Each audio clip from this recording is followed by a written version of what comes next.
Cheers and salutations, all you wonderful, beautiful people. Thank you so much for tuning in. So good to have all of you here with us. We got ourselves a fun video to check out. It is from Epic History, and it is about somebody who went on to carry on the title called The Last Roman.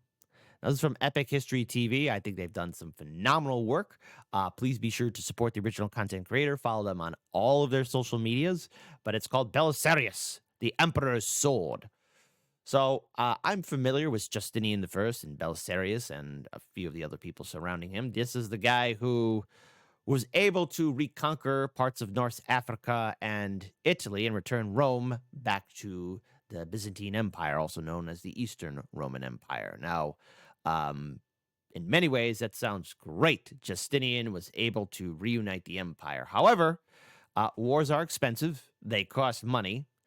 And it can be argued that is what kind of also led to further instability for the empire and led to its demise even more so for the Eastern Empire. But nonetheless, even Belisarius' own history itself is quite questionable because him and the emperor were very close, but there were many scandals surrounding Belisarius, and I'm looking forward to seeing what we can learn more, especially from Epic History. So since I'm in charge of the ones and twos, let's get ready to check this video out in a 3, a 2, a 1.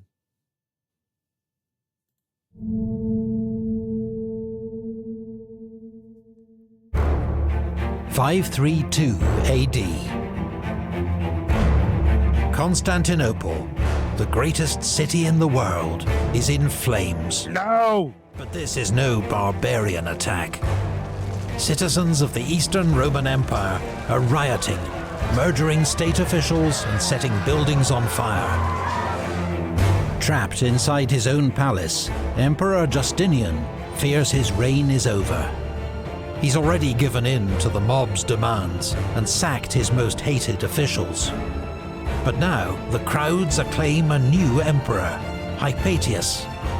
It's his wife, Empress Theodora, who'll give him the courage to act.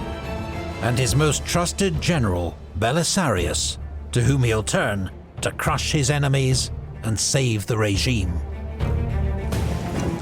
After centuries of imperial crisis, Justinian's reign will witness a Roman fightback that few had dreamed possible.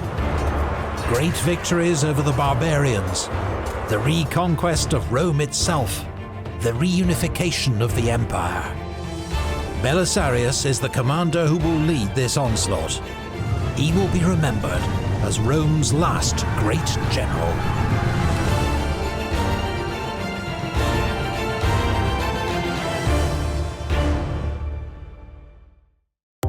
Math and science are not subjects we talk about enough on Epic History TV, unless we're calculating casualties or describing the first mission to the moon.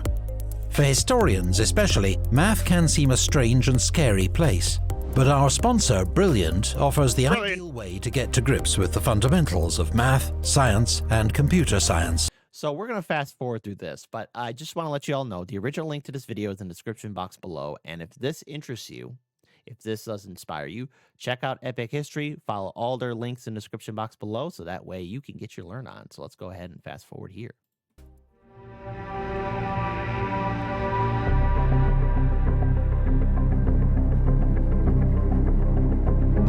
(527 AD). It's more than 50 years since the fall of the Western Roman Empire. Rome itself, the Eternal City, is now part of an Ostrogothic kingdom of Italy.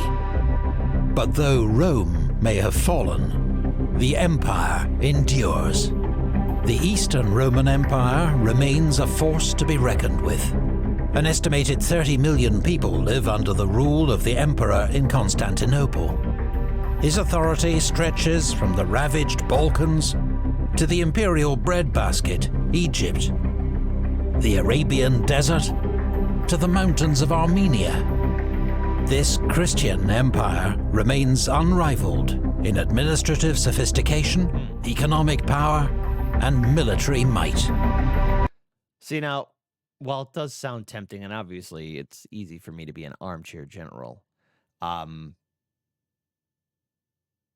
I don't know if it was really worth it to take Italy or to try and reunite the empire. I think it would been more important to secure the infrastructure, um, building more on security and borders, and at least doing everything you can to maintain the trade routes. Because with the aftermath of conquering, you know, at least the Ostrogoth kingdom of Italy, and a few other things as well.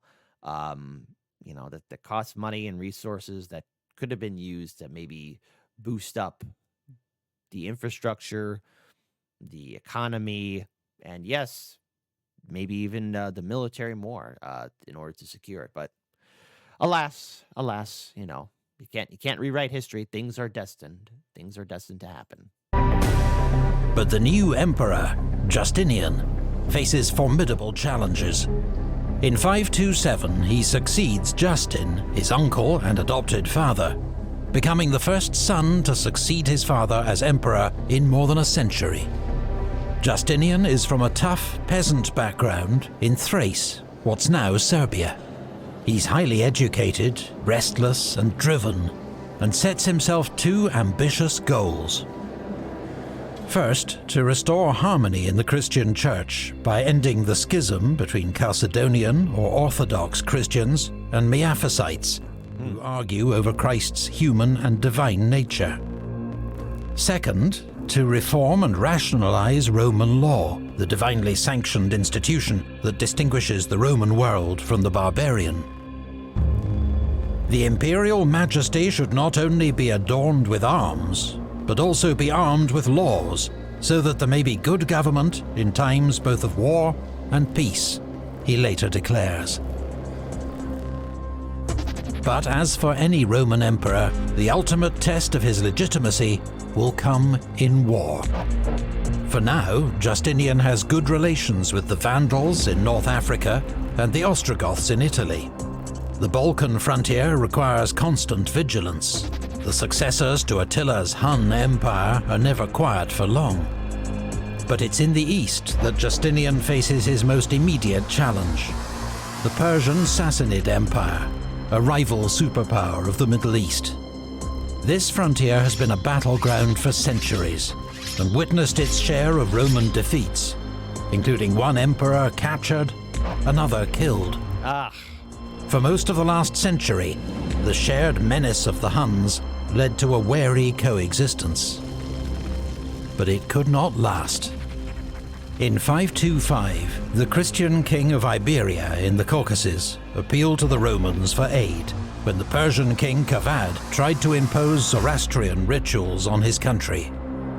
The Romans send military aid, and the conflict escalates, with both sides launching cross-border raids. When the Romans begin building a new fort at Minduos, the Persians attack, rout the Roman troops, and destroy the building works. Oh no. One of the Roman generals to escape this debacle is Flavius Belisarius. Clearly he is not blamed, because the next year Justinian makes him commander of all Roman troops in the east, though he's barely 30 years old. Belisarius and the emperor are old comrades, and come from the same humble background in Thrace. He had served in Justinian's own regiment when he was still heir to the throne. His wife Antonina is the best friend of Empress Theodora, and like her, from a dubious background in the acting. Oh, yes. For those who don't know, Justinian's wife was an actress, and the thing is, actors and actresses, performance art was on par with, adult activities. That's the best I think I can say under the guidelines here. His wife Antonina is the best friend of Empress Theodora, and like her, from a dubious background in the acting profession. With both Roman and Persian empires mobilizing for war, the next year, 530, will see Belisarius' first major test as a commander. The troops that Belisarius commands are far removed from the famous legions with which Rome conquered its empire centuries ago.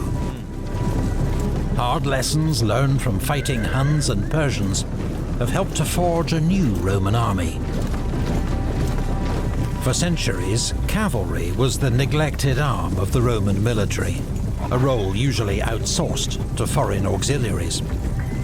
Now, heavy armoured cavalry known as clibanarii and cataphracti, armed with lance and sword, form the army. I can't help but think of Medieval 2 Total War. I would have...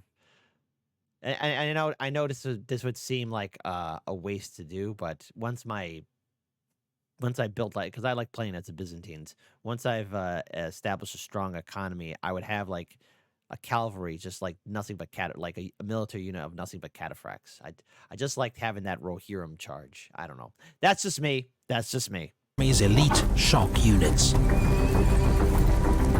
Some armoured cavalry, as well as cursores, light cavalry, also carry bows. The Romans, in imitation of the Huns and Persians, are now horse archers themselves. The best units are the Bucellarii, the biscuit eaters, named after the army ration. These hand-picked soldiers form a general's personal regiment. Long service, good pay and equipment, plus a personal oath of loyalty make them his most reliable troops. Roman archers are now armed with the more powerful composite reflex bows of the Huns. And while infantry still made up around 2/3 of a Roman army, its role is more defensive, forming a secure base from which the cavalry could launch its attacks. The standard infantry unit is also smaller, called a numerus in Latin, arithmos in Greek, about regimental size, from 1,000 to 1,500 men. They're more mixed, with armoured veterans to form a fulcrum or shield wall, and more missile troops behind them to unleash a barrage of arrows, javelins and darts. Finally, Rome boosts its military strength by recruiting the very barbarians it had once despised, including Huns, Goths and Heruli. Those outside the empire are recruited as mercenaries. Those within serve as foederati, federates, and are usually commanded by their own officers. The military organization of the empire has also been overhauled. 2 central field armies stationed on either side of the Bosphorus are commanded by a magister militum presentalis and form a strategic reserve. Field armies based in Thrace, Illyria, Armenia and the East are each commanded by a magister militum and form regional rapid reaction forces. The frontiers are held by the limitani.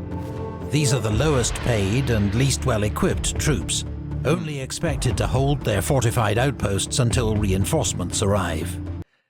I don't know. Maybe this is me speaking, but I think, maybe paying those guys a little bit more, not treating them as though they are like lesser. Because I think maybe having a strong presence would be okay, but okay, all right. You want to treat the guys who, just supposed to protect everything like lesser than dirt. I mean, it's sort of like similar to in like Game of Thrones was the Wall, the Night's Watch. All it is like especially when we get to the books. I don't know if we want to talk about the shows. We don't want to talk about the shows, but when you look at the books, like many of the forts on the Wall are abandoned because no one believes in the Night's Watch anymore. Limitani are organized into local groups, each commanded by a dux, origin of our word, duke.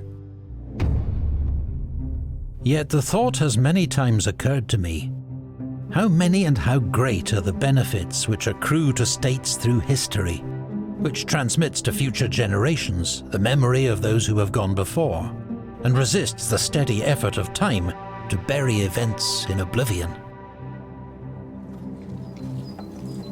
The historian Procopius is our key witness for the events of this period. He was born around 500 in the city of Caesarea in Palestine and received a first-class education. In 527, he was appointed assessor or legal advisor to Belisarius.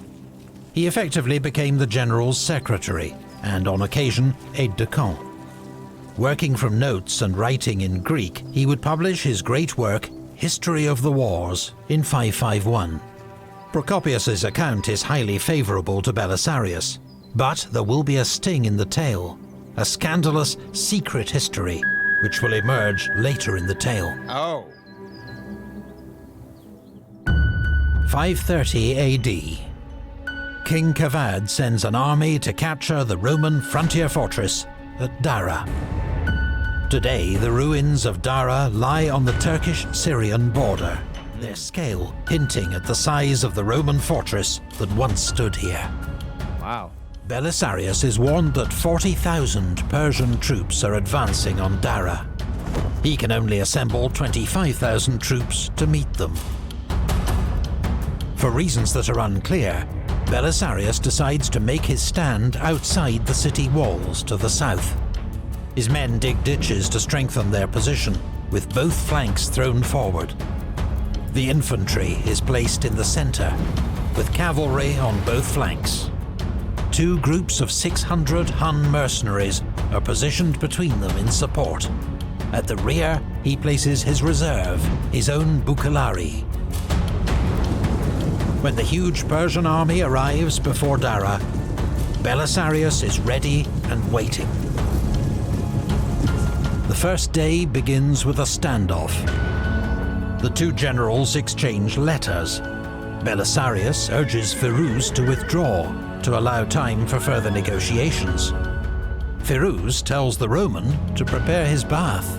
He intends to be in Dara by nightfall. Oh, that's arrogance. The Persians launch one probing attack against the Roman left wing, perhaps testing their defences. The Persians are driven off, with 7 killed.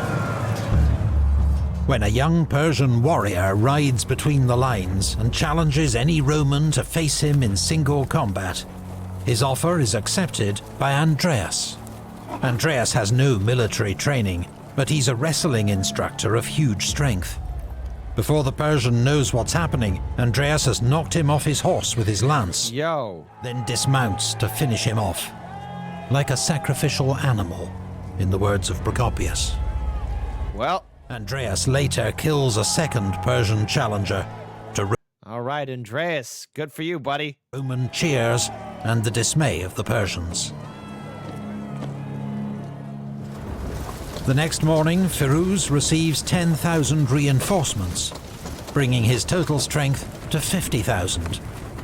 With odds of 2 to 1 in his favour, he decides to attack.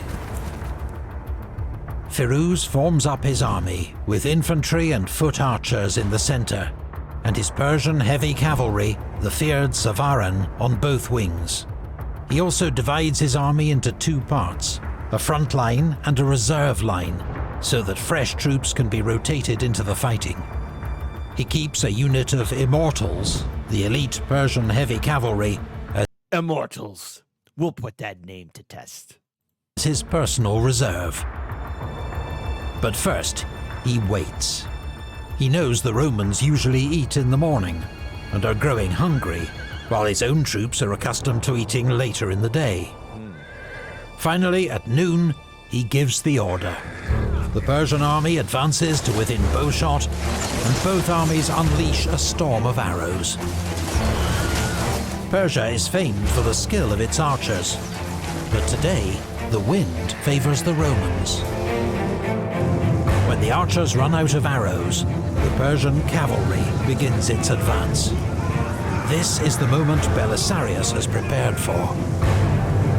The Savaran crash into his left wing, driving the Roman horsemen back. Oh no. But the Persians haven't spotted 300 Heruli horsemen hidden behind a slope on the Roman left, waiting for this moment. They rush out from cover and attack the Persian cavalry from behind. Then 600 Huns fall on their flank. Under this onslaught, Persian cavalry turns and flees, with heavy losses. Firuz switches to the other flank, attacking with his heavy cavalry, supported by the elite Immortals.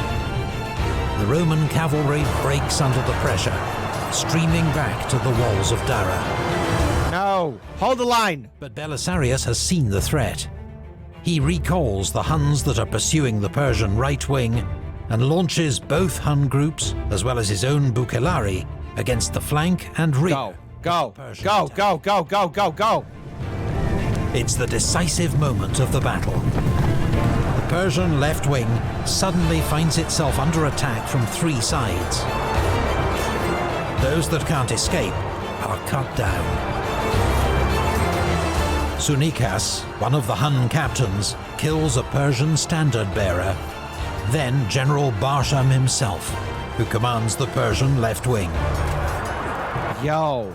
With the elite units of the Persian army in flight, the infantry offers little resistance.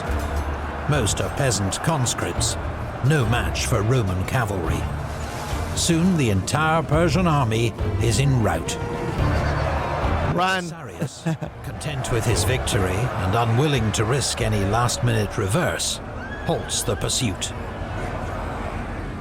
Procopius tells us 8,000 Persians lay dead on the battlefield. Wow. A number that could be accurate. Wow.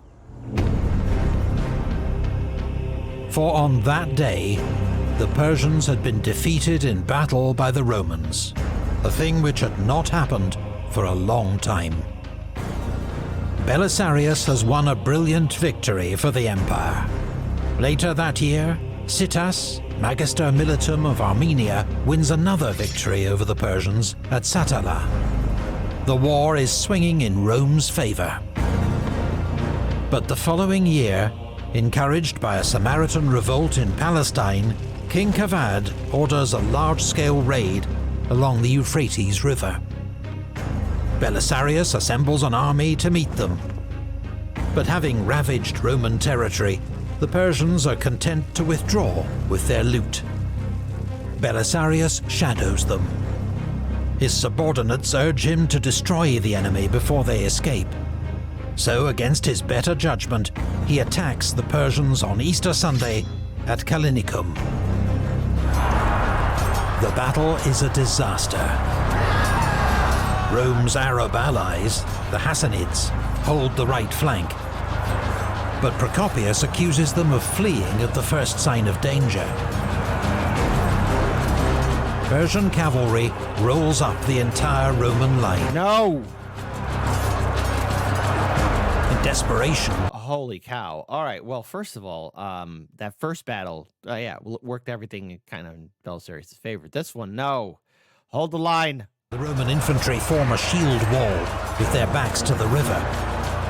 They hold off the enemy cavalry, buying time for the remains of the army to escape across the river. Callinicum is a humiliation for Rome and for Belisarius. His own role in the battle is unclear. According to Procopius, he remained with the infantry, organizing the retreat. Another source claims he was among the first to flee. It had clearly been a serious blunder to give in to pressure from his subordinates to fight an unnecessary battle. Belisarius is removed from command and recalled to Constantinople. Justinian is forced to pay a subsidy and make a compromise peace with Persia. Not with King Kavad, who dies that year, but with his 20-year-old son, Khosrow. Khosrow will prove to be the greatest of all Sasanian kings, hailed as Anushirvan, the immortal soul, and will prove a dangerous rival to the Romans. Here we go. When major riot By the way, the name of that Treaty of Eternal Peace. Yeah, that's not going to last. Never. breaks out in Constantinople the next year, Belisarius is in the capital, eager to restore his tarnished reputation. The riots have been instigated by the factions of the Hippodrome, the Greens and Blues. These are more than chariot racing fans. The factions run whole areas of the city. Wow. At first, they seek only the release of jailed comrades. But then there are calls for a new emperor, Hypatius, nephew of Emperor Anastasius. Oh. It's likely that Justinian's rivals in the Senate are now pulling the strings. Justinian hesitates. He wonders if they should flee the capital. Then Theodora speaks up. Life as a fugitive, she declares, would be unendurable. Better the old saying, royal purple makes a noble shroud. In other words, better to go down fighting. Yep, there you go. The Emperor is emboldened by Theodora's words and orders Belisarius and another general, Mundus, to crush the revolt. Belisarius's hardened troops launch a sudden attack on the rioters. There is no mercy. The streets run with blood.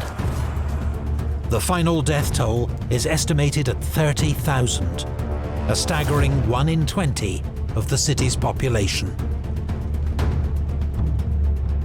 The next day, Justinian orders the execution of Hypatius and his brother, probably innocent pawns in somebody else's plot.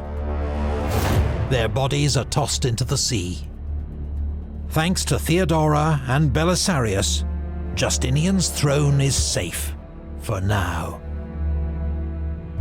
A Roman emperor relied on one quality more than any other from his generals: loyalty. Belisarius has proved his beyond doubt. Without a doubt. Now, Justinian needs to shore up support for his regime, assert his legitimacy and God's favour with a military victory. He has his costly peace with the Sassanid Empire, so he will turn west. A war to reclaim Rome's lost provinces from the barbarians will be a service to God and Justinian. Such a mission can be entrusted to only one man: Belisarius. Massive thanks to Legendarian for providing our Total War gameplay footage. We highly... All right. Well, there's a lot to unpack here with this one. First of all, really engaging. If this is something you guys want us to keep on checking out, I am more on board to check out more of Belisarius, the last Roman general. I had no idea that his beginning of his career, he had a great victory, and only then to have an absolute humiliation, only then to have it restored in Constantinople. Also, for those you don't know, again, this is something I kind of knew already, but the acting profession was frowned upon in antiquity. It wasn't viewed as how we view it today, but wait a minute, knowing how we have social media and how a lot of us are tired of some stuff in Hollywood or either that, just the overbearingness of a lot of actors and actresses or something like that. I think maybe some things still resonate to this day and age. Who knows? But wow, 10 out of 10. Epic history. If you're not following these guys on Twitter or their YouTube page or following them on any of their social medias, please do so. The original link to this video is in the description box below. I'm curious to know more about Belisarius, especially the logistics of launching the campaign to reconquer Italy. Do I personally think that might have been a smart idea, knowing what would happen years down the road, especially after Justinian would pass away? Probably not, because eventually, spoiler alert, the Byzantines are going to lose Italy. I know. Plus, it did lead to the rise of the Italian city-states, which, at one point, at least under Ostrogoths, Italy, under the Ostrogoths, Italy was unified as a kingdom, as a nation. Only with the aftermath of the Byzantines to come in, kind of destroy it all up. And then eventually Italy became a hotbed for more war, which led to the rise of the city-states, which, again, it took some time before Italy reunited. So I don't know. Maybe we'll find out more about the overall campaign and the administration over Italy. We shall see. It kind of hits close home to me because I am Italian. So we'll see what's up. I like this video already, and I'm getting my learn on, and that's what I expect all of you to do when you watch Americans Learn, to get your learn on. So until then, folks, keep your heads on a swivel. I hope 2024 is working out for all of you. Take care of yourselves and each other. Enjoy the time that you have with your loved ones, because you never know when things do change. So make use of the time that you have. Nothing's fully guaranteed. So love each other, take care of each other, drink water, keep on winning. Let's face 2024 strong together.